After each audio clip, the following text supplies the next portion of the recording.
All right, yay. All right, thank you for zooming in today for our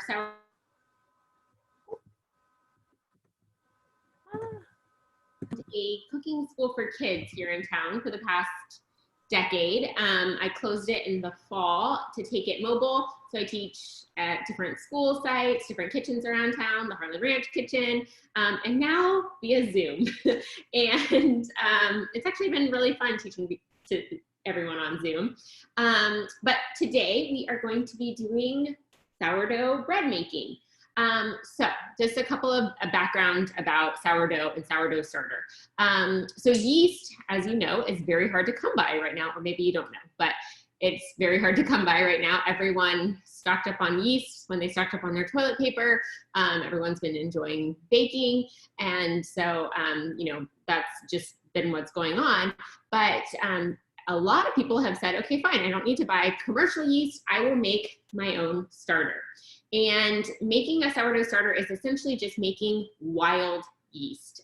You're fermenting flour, mixing it with water to let it sit out and ferment. So you're making your own yeast, essentially. Yeast is a bacteria. I always joke with my kids, it's a living organism. You can make it your pet, but it won't go for walks. But you store it in the fridge because it's active. Same with your sourdough starter. So it is a living organism that I store in my fridge. I have given it a name. When you have a starter, I kind of joke like it's like having a pet. You have to feed it every week, only once a week though. And you have to give it a little tender love and care. So it was my 2020 New Year's resolution to keep a starter alive and to make a loaf of bread every week. I've attempted having sourdough starter for the past couple years, and our busy lives, it just hasn't worked out. I've killed 2 starters. So if you attempt to make your starter and you kill it, do not stress, it's okay. This starter was passed down to me from a good friend of mine, and I got it in November, and I've had it alive ever since. And it's a company called Cultures for Your Health, their actual starter set. You do not need a starter set. You can just use flour and water to make your own at home. So don't stress, but if you do decide you want to look into more of the health benefits and go on their website, have fun, have at it. There are health benefits to sourdough. So any fermented food has healthy bacteria in it, and it said that it helps promote gut health.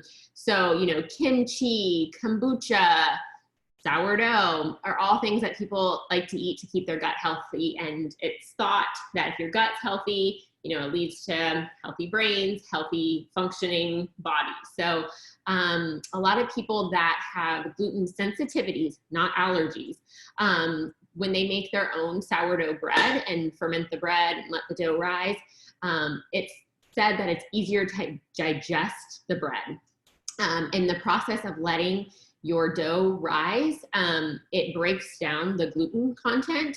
And so people that, you know, usually can't eat a lot of gluten, it tends to sit better with them.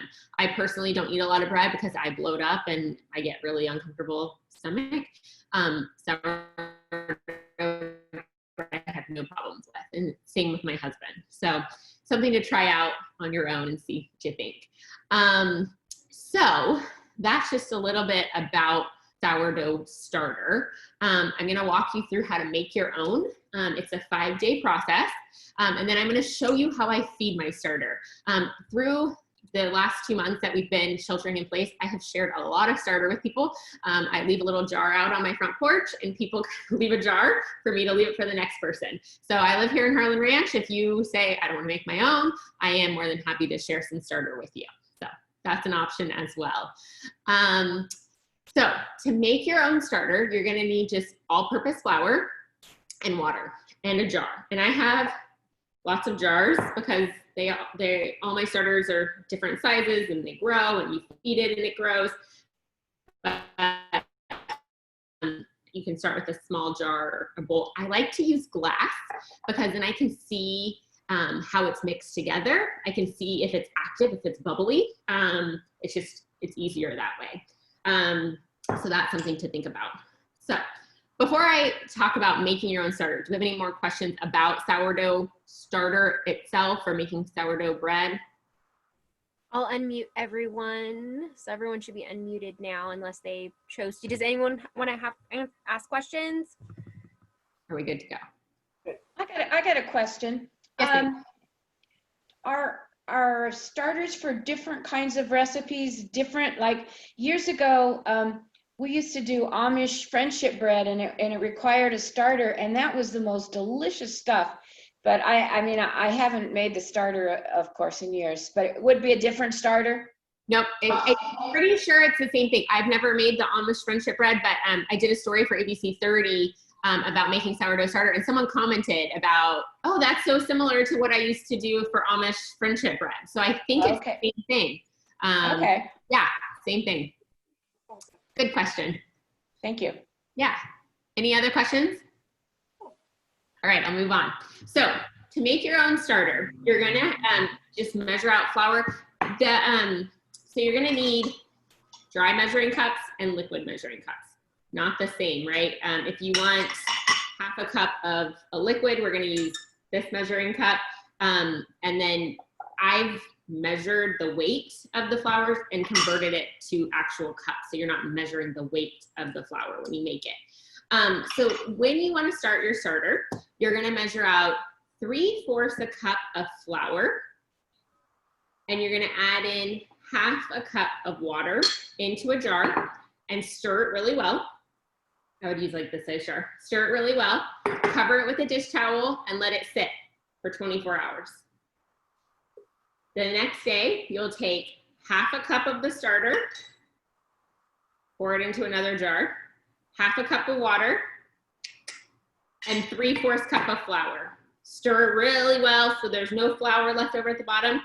Cover it, let it sit for 24 hours. You'll do that day 2, day 3, day 4, and by day 5, you should see your starter is gonna be bubbly and it's ready to go. So it's a 5-day process, but it's super easy. And it's forgiving, right? If you are a little short on flour, it's not like baking a cake, it has to be perfect, you know, it's gonna be okay. But you should see that it starts to bubble. That's when you know it's active and it's gonna work. From there, you're ready to make your sourdough bread. You can use this starter to make waffles, pancakes, cinnamon rolls, whatever it may be. So that's the process, the 5-day process of making the starter, or you can show up on my doorstep, I'll leave some for you and just bring me a jar, we're good to go. Totally up to you. All right, so I said, it's like a pet, you have to feed it once a week. I make Sunday, my day I feed my starter, it's the day I water my plants, the day I plan out my meals for the rest of the week. So those are like my Sunday to-dos. When you go to feed it, so this one here in the jar, you can see there's a top liquid here.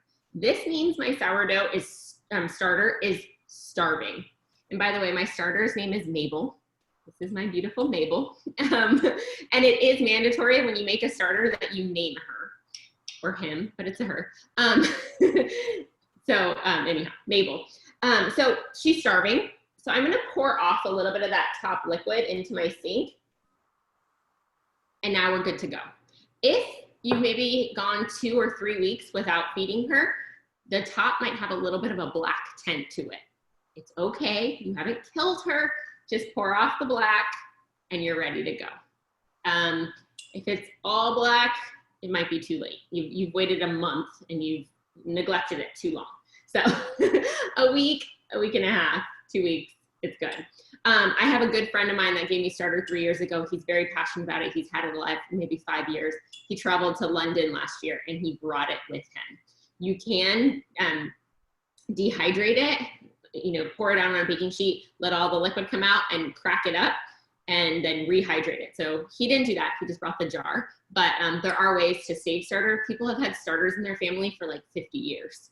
So no pressure, but maybe it'll be a family heirloom that you can pass down to your great-grandchildren. Okay, so feeding the starter. So it's a ratio, 1 part starter, 1 part water, a little less than 2 parts flour. So I'll repeat that. 1 part starter, 1 part water, a little less than 2 parts flour.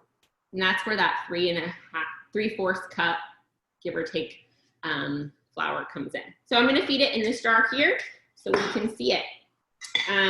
So I'm doing 1/2 cup of the starter. I think I have just about 1/2 cup left.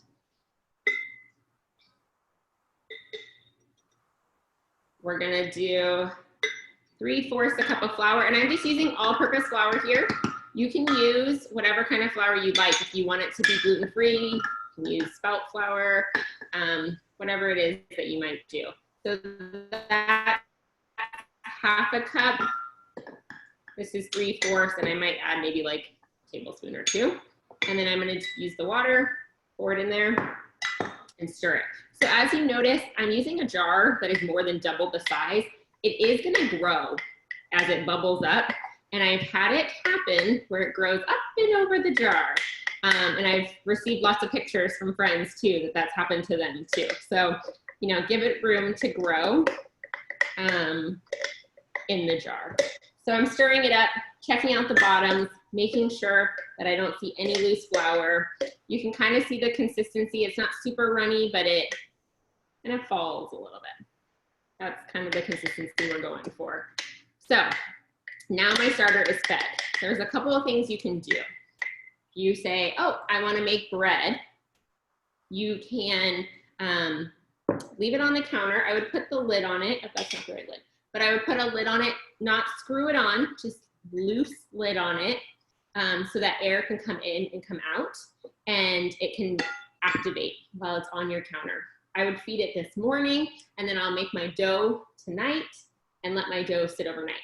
Or I'll feed it tomorrow morning, or I'll feed it tonight, make my dough tomorrow morning with it, and let the dough rise during the day and have it fresh in the oven. So the thing about sourdough is you have to, there's forethought involved, right? It's not, I'm gonna walk into my kitchen, it's gonna be done. It's something that you have to put effort and thought and love into. That was one of the reasons I chose it to be my 2020 resolution, is I wanted to bring more focus and attention home. Wasn't planning on sheltering at home for months, but you know, I wanted to have some more focus into the home. So that was my intention, is just having, again, more intention at home. So it is something you have to think about. If I want bread tomorrow night, I need to feed my starter this morning and start that process. So just something to keep in mind. The other thing, right after you feed your starter, it's a good idea to wash your utensils, or at least have them in soapy water. I think the sourdough starter is like the original glue. Once it dries, it is on there and it is hard to get off. So, you know, I like to usually just put it in my sink with soap and water, and then, or just wash it right away. I won't make you guys make me watch me do the dishes, but just so it's there, you know, it's soaking. So now we have our sourdough starter. Again, I would put this in on the counter because I'm gonna make bread with it tonight. Or you could say, I'm just feeding it to keep it alive. I wanna put the lid on tight. I'm gonna put it back in my fridge. For another week, I'm not ready to make sourdough. I'm gonna store it in my fridge. So lid's on, it's in there, it's fed, it's gonna be good. When a week has gone by, it's time to feed it again. You could, if you wanted, this probably looks like you'll have about 1.5 cups in there. You could use 1.5 cups of starter, 1.5 cups of water, and 3 cups of flour, but you're gonna have a ton of starter. So you don't wanna do that. You're gonna discard. So you go back to 1/2 cup of starter, 1/2 cup of water, cup of flour, or even smaller, and you discard the leftovers. So you don't have starter coming out of your ears. One of my girlfriends I shared starter with, it's like, I have 4 jars of starter. What am I supposed to do? No, get rid of it. Share it with a neighbor, make some waffles with it, but don't just keep growing it, because again, you'll just have too much and you'll be overrun by sourdough starter. So you can discard it and do that 1:1 to little under 2 ratio to feed it again. So if it's something like, I'm gonna make bread every other day, you can just leave that starter on your counter and have it ready when you want to make bread. I like to feed it at least 6 hours before I make bread, 6 to 8 hours before, so that I know it's very active. You'll know it's active because it's going to be very bubbly in there. So that's a little bit about storing it in the freezer, or it's not the freezer, the refrigerator, on the counter if you're planning to use it more often. That is taking care of our starter. Any questions about that before we move on to making bread? TV on this, these steps be on the handout or whatever, or is there some? Yeah. Yes, it is on there. Everything is on my website as well, chefshayna.com. I have how to feed it and the recipe that I made today is on there as well. Okay. And on Instagram, I have some videos and stuff on making it as well. All right, thank you. Yeah. Any other questions? I think it's safe to move on. I have a napkin down. And again, that's because once it dries, it is really hard to get off the counter. So I've already caught, I don't know if you can see it, but I've caught a couple drips on my napkin, catch the flour, you know, try not to make a huge mess in the kitchen. So, all right, we'll move on to making it now. Again, glass bowl. I do have some starter here that I fed last night for you guys, and it is bubbly. It's not as bubbly as it was earlier today. The day's gone on. It's kind of starting to get tired, but it'll be fine to use today to make our bread with. So sourdough, when you think about it in a traditional sense, it has a really hard exterior, really soft, light, and bubbly interior to it. So the dough tends to be a little bit softer, a little more runny than we're used to for like bread.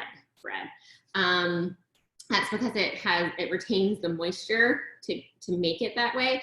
And when you bake it in a Dutch oven, you can, to make that crust really hard and crusty. I have well, she's 5 today, not 4 anymore, 5 today, 5-year-old daughter and a 7-year-old daughter, and they don't love the super hard because it's hard to eat. So I make 2 different versions, but the one I'm gonna make today is a chewy Italian bread. So it still has a little bit of the sourdoughness, it still has the health benefits, but it's not super hard on that exterior where you feel like you're biting into, you know, sourdough. So that's what we're gonna make today, but I have another fun recipe to share with you as well to make traditional sourdough. So first thing you're gonna need is bread flour. Bread flour is different than all-purpose flour in that it has a higher protein content. So bread tends to have higher protein so that it can form the gluten. Gluten is the bond that makes it, and that's why this is special. If you don't have bread flour, don't stress. Use your all-purpose flour, it's gonna be okay. It might not have that strong bite that we're used to with bread, but it's okay. It's gonna turn out just as yummy. You could also substitute in 1 teaspoon of wheat gluten for every cup of flour. So if the recipe calls for a cup of flour, add in a teaspoon of wheat gluten. I don't have that. That seems harder to find than bread flour. But if you were wondering how to substitute it, that's the way to do it. Or just use all-purpose flour. It's a-okay. When I first got the starter, I practiced with whole wheat flour and all different kinds of flours, and I just like the way it comes out with bread flour the best. But give it a try anyway, and it'll still turn out yummy. All right, so the recipe calls for 4.5 cups of flour. I'm just gonna measure that off and pour it in. I'm just kind of shaking it to fill in some of those air pockets when I measure it out, because flour is so light and fluffy. 3, 4. Okay, and then ½ cup as well. All right, then it calls for 1.5 cups of the starter. I'm just gonna go ahead and use this one here. And if for some reason you're like, oh, I only have 1.5 cups left, go ahead and just use 1 cup. You always wanna keep a little bit of starter in the fridge for next time. So you don't wanna use all your starter. I know that right now I'm gonna use all my starter, but I have the other one on reserve. So you always wanna keep some starter. So that's another reason why it's important to feed it, so that you have enough to make your recipe and you have enough to save. And then we're gonna add in 1.5 cups of water. And for traditional sourdough, that's all you need. For a chewy Italian recipe, I like to add a little bit more. I add in a tablespoon of olive oil. I measure out the olive oil first, and then a tablespoon of honey. And the reason I measure out the olive oil first is now my spoon is nice and coated, so the honey will pour in easily versus the other way around. Just a simple little trick. It's not life changing, but it's pretty cool. Okay, so we have all of that right in there, and we're simply gonna stir it. You can use a stand mixer with a dough hook. I personally think it's better by hand.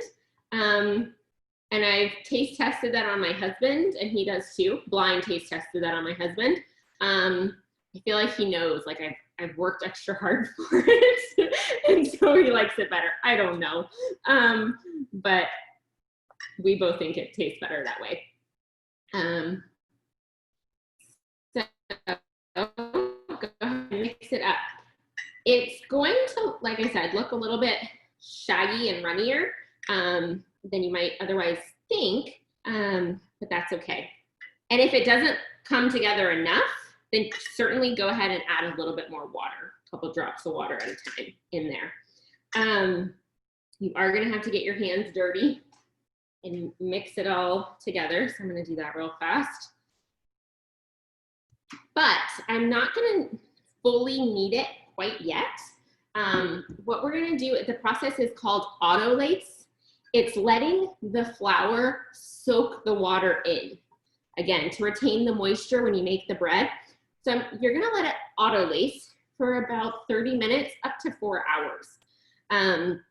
So once you get it all mixed together, you're just gonna let it sit in the bowl. Then you're gonna add in a tablespoon of flour. No, sorry, a tablespoon of salt.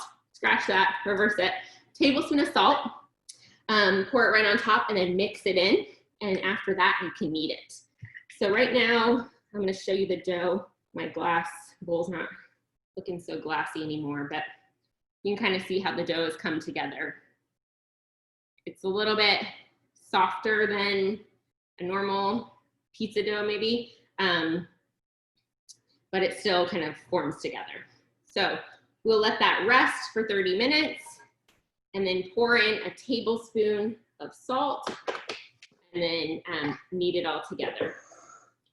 I am just gonna go ahead and knead it right now for you guys to kind of see. Although I know you know how to knead, but we're gonna do it anyway together. So nice floured surface on a clean surface, palm of your hand, press it and fold it. Press it and fold it. Press it and fold it. Press it and fold it. And again, your stand mixer with the dough hook attachment could do this for you, but I think it's better by hand. I personally love kneading dough.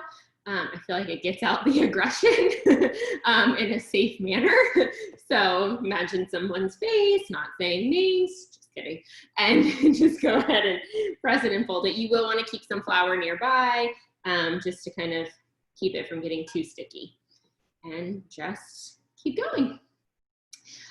Once you have kneaded it for about 10 to 20 minutes, and you can take breaks. You can knead it for 5 minutes, wash your hands, walk away, put in some laundry, come back, or I don't know, do whatever it is you do, and then knead it a little bit more. You don't have to do it 20 minutes continuously, but I can tell you, so kneading it is what activates the gluten, which forms those bonds.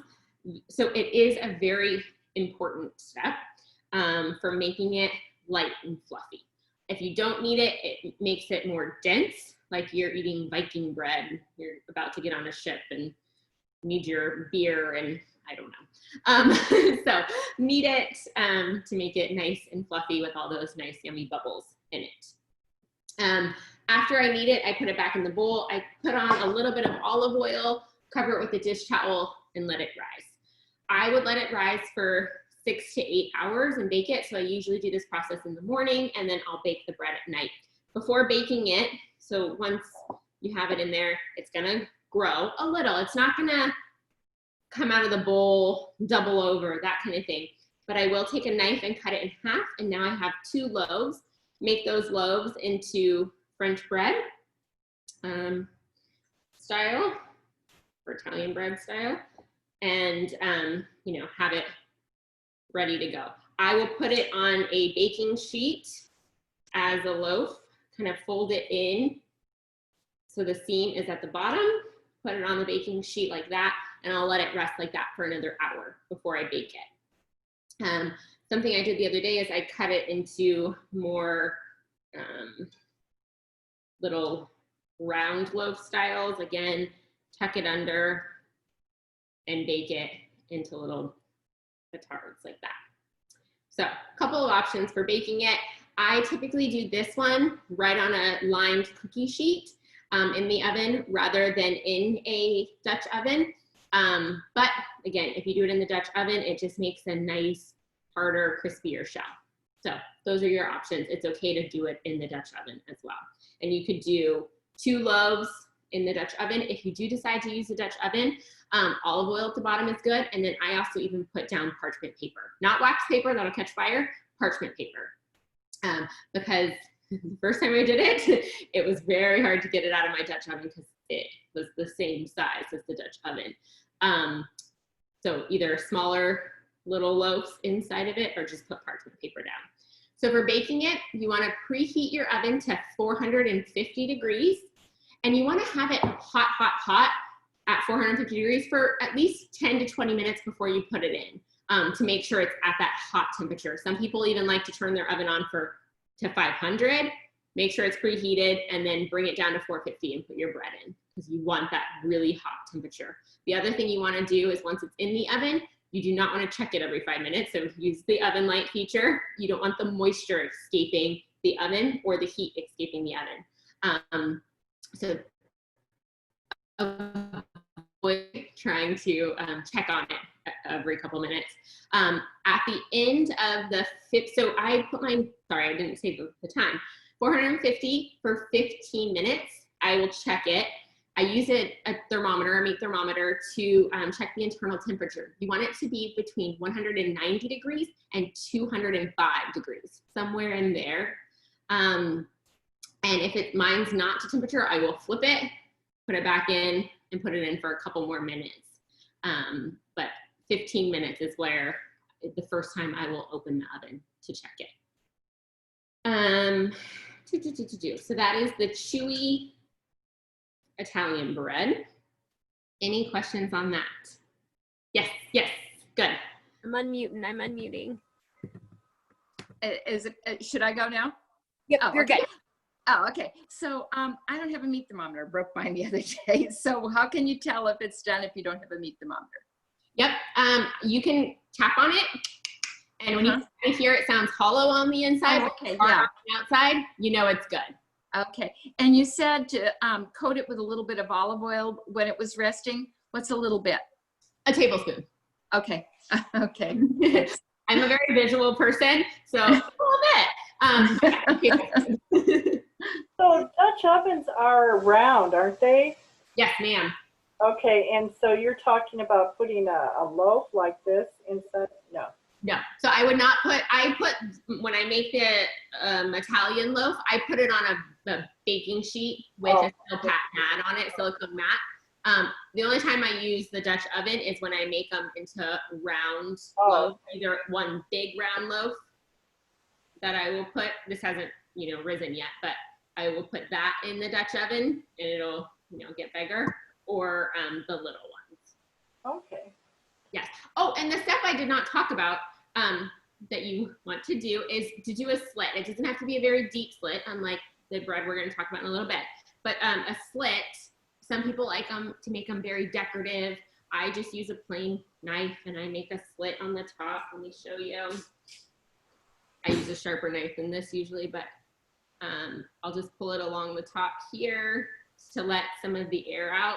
Some people make beautiful slits. If you go online, you will see artisan bread makers that have beautiful flowers and designs and all sorts of crazy fun stuff. Haven't gotten there yet in my bread making, but a slit just let some of the heat escape from it. You can probably see that. On my long loaves, I will just do a slit right down the center or on the side for that. So sorry, I did not talk about that. Do you prefer the Dutch oven to as opposed to the sheet? You know, my family prefers the sheet because the outside doesn't get super hard. My mom loves hard classic sourdough. So she likes it when I do it in the Dutch oven and it has that harder shell. Oh, I think I would too. Okay. Yeah. So it's just personal preference. I think my girls' little teeth, you know, it's hard for them to chew. Yeah. So yeah. Have you ever tried a air cooker? One of those Ninja Foodies? The air fryer? Yeah. I personally have not. I just wondered. I just got one. I just wondered if you could do that. Yeah, I have not tried it. I have a strict order on how many kitchen gadgets I can buy, and so I filled my quota. So I can't get that yet, but maybe for Christmas next year I'll try it out. All right. Any other questions? Anybody else before we move on to quick breads? You guys are so quiet. So, Oh, I do have a question. yes, Yeah. go, Judy. So I printed out the recipe that was online, and somehow there's a picture of French bread that's covering up most of the recipe. Yeah, mine too. I noticed that. So that's not so helpful. If you go to, if you want to see it right now on your computer, you could go to chefshayna.com and click on recipes. And if you scroll down, you'll see the chewy Italian bread recipe. Okay, so I can just get it from there. Yeah, Okay. and the link that we sent you, that it takes you, Shayna, directly to your website. Oh, so it's on the website that the picture is covering it? It's Well, not then it must be. Yeah. not when you view it on the website, but when you go to print it, unless there's a print. I think it's the way it's printing. The way Oh, okay. Yeah, mine printed right over the recipe. So half of the recipe is under the picture. Yeah, both of your guys did that. Yeah. So I'll have to play with it something. The other thing we can do is we can upload the recipe to the Harlan Ranch website without the picture. So we'll give you guys the link to Chef Shayna's, which has it, but I'll pull it from there and just do like a cut and paste. So that way when you guys print it, it won't print the picture. It'll be a more printer friendlier version. Oh, Thank you. Awesome. We can do that as well for you. I need to work on printer friendly on my computer. I'm so used to doing everything from the iPhone. me too. Thank you for that. I will update that for sure. Okay, let me just Thank clean you. this for a little minute. All right, so that is, again, my chewy Italian bread. There is a recipe that I use from King Arthur. It's their no knead sourdough bread. It requires 5 cups of flour, 1 cup of starter, probably about 1 cup of water, a little bit of salt, and you knead it together. And what they claim is no knead is you coming back every hour and folding it together. Sounds like kneading to me, but so I think if I haven't sent the link, I will send it so you can share it. I pretty much skip steps 3 through 6, which is come back every hour and fold it together. And I like their recipe, it's great. I make it and I knead it for 10 minutes, let it sit, and then cook it according to directions. So again, they're no knead bread. It's not really no kneading. I don't know why they say that, but it is a really tasty recipe that will yield one loaf, a round, beautiful loaf that you can cook in your Dutch oven that has that nice, hard, crispy outer shell with a fluffy, bubbly inside. What was I gonna say about it? I don't know. It's very delicious. It's a very classic sourdough. I would suggest cutting it in half, the dough, and making 2 loaves of it rather than 1 big loaf. That way, what I like to do, even for the Italian bread we just made, it makes 2 beautiful loaves. I maybe would cook one tonight. I'd let the other one stay in my fridge overnight, and I'll cook the other one tomorrow. So now I have bread for today, I have bread for tomorrow, and fresh out of the oven is the best. I haven't tested this yet because every time I make bread, my family gobbles it up. A friend of mine here in Harlan Ranch with my starter did and said she made 2 loaves, took one straight out of the oven pretty much as soon as she could, wrapped it and put it in the freezer, and then reheated it a couple days later. Or sorry, not reheated it, just took it out of the freezer, did unwrap it and then put it in the oven just to warm it up. And she said it was almost just as fresh. So something to try out if you so desire. Like I said, pretty much at my house, anytime we make bread, it's gone that night. So, but something to preserve the freshness. With the dough, if you were to make dough tonight fresh, let it sit covered on your counter overnight to rise, right? And then you could bake it either tomorrow morning or even tomorrow night. It would be fine. The longer you let it sit, the longer it ferments, the more sour it tastes as far as sourdough goes. Again, my girls don't necessarily love the sourness, so I usually let mine set about 8 hours. Sometimes if I do 16 hours, I can get away with it, but it does have more of that sourdough taste. So if you like that, great. If you're gonna let it set out for anything over 18 hours, 20 hours, I would put it in the fridge to sit. Otherwise, you risk it kind of turning soft and not cooking really well. So that would be my suggestion for you on that. Okay, so sourdough, you can make your own starter, you can pick some up at my house, you can keep it alive, you can make your bread, you can make waffles, anything that requires a leavening agent, you can use the sourdough starter for. So waffles, cinnamon rolls, have fun with it. Name your sourdough starter. I want to know what the name is, and have a fun kitchen experiment with it. But if you're like, poof, that's not for me, that's for the birds. Quick breads are the thing to do. And so we're not going to make it today because I don't want you just to sit and watch me make a bunch of bread and then not get to eat it, which all of my classes I love are hands-on. We'd be doing it together and you get to eat it, but you know, we're doing the best we can. But Irish soda bread. So back in the day in Ireland, yeast wasn't actively available, but baking soda was. A traditional Irish soda bread is flour, baking soda, and buttermilk. That's how you would make it. Anything else, and some salt. Anything else, and it would be considered a variation of. So my recipe is a variation of, but it does taste delicious.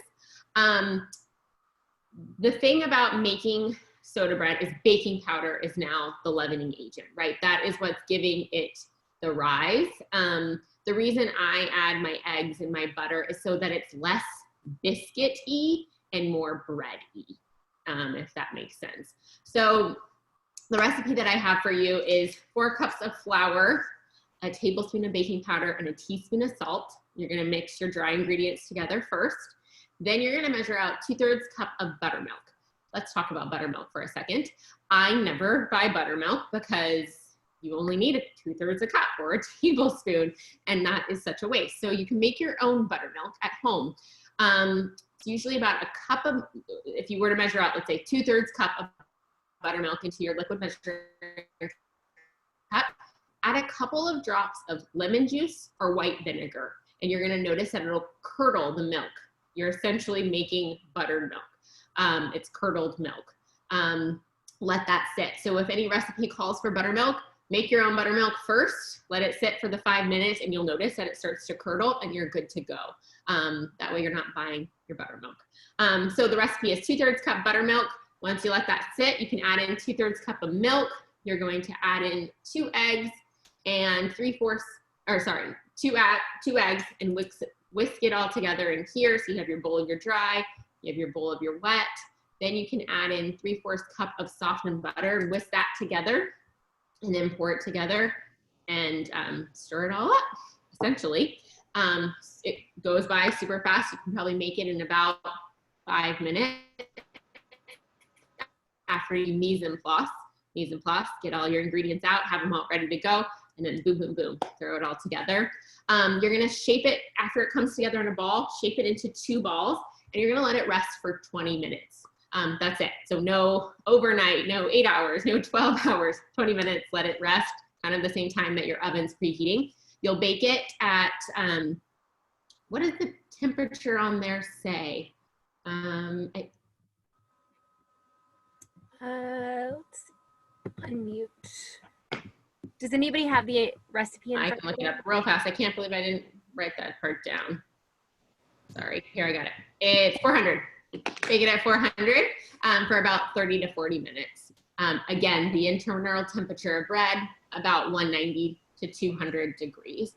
The thing I did not talk about, and even Brittany and I were talking about this, what you have to do before you bake it, after you let it rise for your 20 minutes, similar to the sourdough, you wanna cut into it, but with these, you're gonna make an X, and you're gonna go pretty deep into it, not just lightly on the top to make it pretty.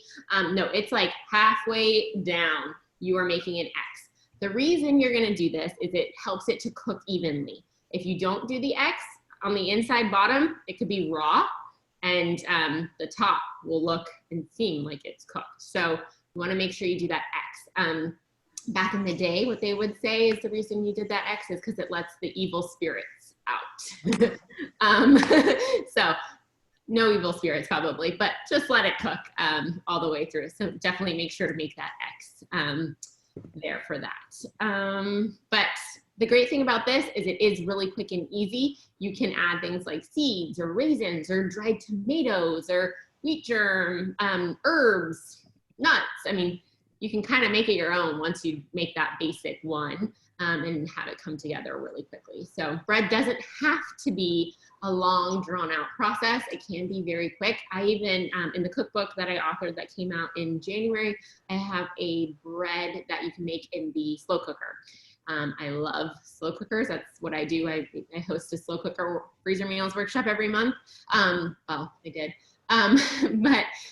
So you can, there's so many different ways to make bread and enjoy it. But here are a couple ways for you to enjoy making it at home. Hopefully spend a little time baking. And yeah, that is that. So thank you for tuning in, and I'm happy to answer any other questions that you have. Oh, that was great. Does anyone have any questions that they'd like to ask her? No, that was very good. I enjoyed it. No, thank you. It was great. Yes, thank you. Yay, awesome. Well, thank you for tuning Yay in yourself. Thank you. Well, real quick, before you guys all go, I just want to send out, I'm going to launch a poll. Just it's blind, so no one else can see it, but it's basically for our own internal feedback for our social committee and group, so that you can let us know how much you enjoyed the class on a 1 to 5, 1 being the least, 5 being the worst. Don't worry, we won't tell anybody your answer. I won't even know your answer. So it's blank. Perfect. I'll give everyone just a couple more seconds, and then hopefully we'll have Shayna back for some other classes. Is there anything else anybody else would like to see for an upcoming class? I know in past groups we've talked about doing like an Instapot class. Does anyone have any ideas or things they would enjoy learning about? Oh, I love an Instapot class. Oh, yeah. Definitely. I just got one. So. Oh, yay. I love to use the pot. We could host an air frying class, you know, Sandra, and then Shayna, you would have to buy one for the class. I got a, what do you call it? What? It's a foodie. It's a combination pressure cooker and a air. It's got everything. It doesn't. Yeah. I went for the Instapot, and now, yeah, the Ninja has the pressure cooker, the air fryer. But And I've used both, and I love it. It's awesome, and it doesn't heat up my kitchen. yeah, okay. That'll be my next thing. Right. Maybe we'll host a class, and so I have to buy it. Right. Yeah. Good idea. Perfect. Okay, I'm gonna stop recording real quick.